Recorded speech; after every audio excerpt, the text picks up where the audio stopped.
Assalamualaikum warahmatullahi wabarakatuh. Selamat malam, Shalom.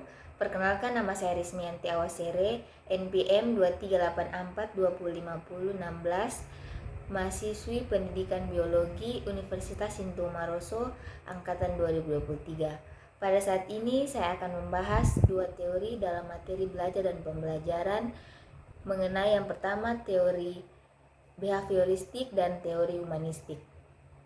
Langsung saja kita masuk pada materi yang pertama, yaitu teori belajar behavioristik. Teori belajar behavioristik adalah teori belajar yang mengedepankan perubahan perilaku peserta didik sebagai hasil proses pembelajaran. Terjadinya perubahan tingkah laku diakibatkan oleh adanya interaksi antara stimulus dan respon. Teori belajar ini berorientasi pada perilaku yang lebih baik. Teori belajar ini dianggap sudah kuno oleh sebagian kalangan, namun sampai saat ini teori ini masih sering digunakan di Indonesia. Berikut beberapa contoh penerapan teori belajar behavioristik. Yang pertama, guru menyusun materi atau bahan ajar secara lengkap, mulai materi sederhana sampai yang kompleks. Yang kedua, selama mengajar, guru lebih banyak memberikan contoh berupa instruksi. Yang ketiga, jika guru menjumpai adanya kesalahan, baik pada materi maupun pada peserta didik, maka akan segera diperbaiki. Kelebihan dari teori belajar behavioristik yang pertama, peserta didik dibiasakan untuk latihan dan praktik yang di dalamnya memuat unsur kecepatan, spontanitas, kelenturan, refleks, dan daya tahan.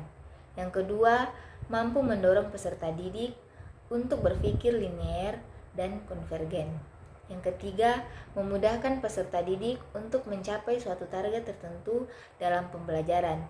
Sedangkan kekurangan dari teori ini adalah yang pertama, membatasi kreativitas, produktivitas, dan imajinasi peserta didik.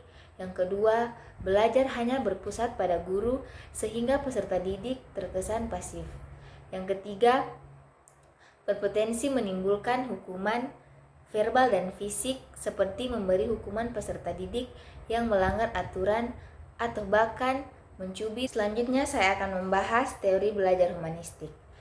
Teori belajar humanistik adalah teori yang menyatakan bahwa manusia berhak mengenali dirinya sendiri sebagai langkah untuk belajar, sehingga diharapkan mampu mencapai aktualisasi diri. Itulah mengapa teori ini beranggapan bahwa proses belajar lebih penting daripada hasil belajar itu sendiri.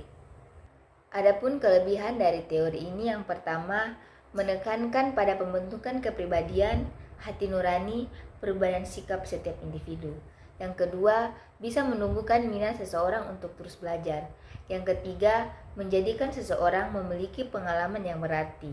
Sedangkan kekurangan dari teori ini yang pertama, proses belajar bisa gagal jika tidak ada kesungguhan dari setiap individu. Yang kedua, bisa memunculkan sikap individualisme. Yang ketiga, peran pendidik menjadi terbatas karena hanya sebagai fasilitator. Selanjutnya, penerapan teori belajar humanistik. Yang pertama, jika peserta didik belum memahami tujuan pembelajaran, guru bisa memberikan penjelasan kembali.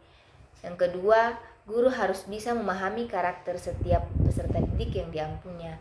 Yang ketiga, menyediakan sumber belajar, baik buku, media visual maupun audio. Sekian materi yang dapat saya bawakan. Lebih dan kurangnya, saya mohon maaf. Assalamualaikum warahmatullahi wabarakatuh dan selamat malam. Shalom.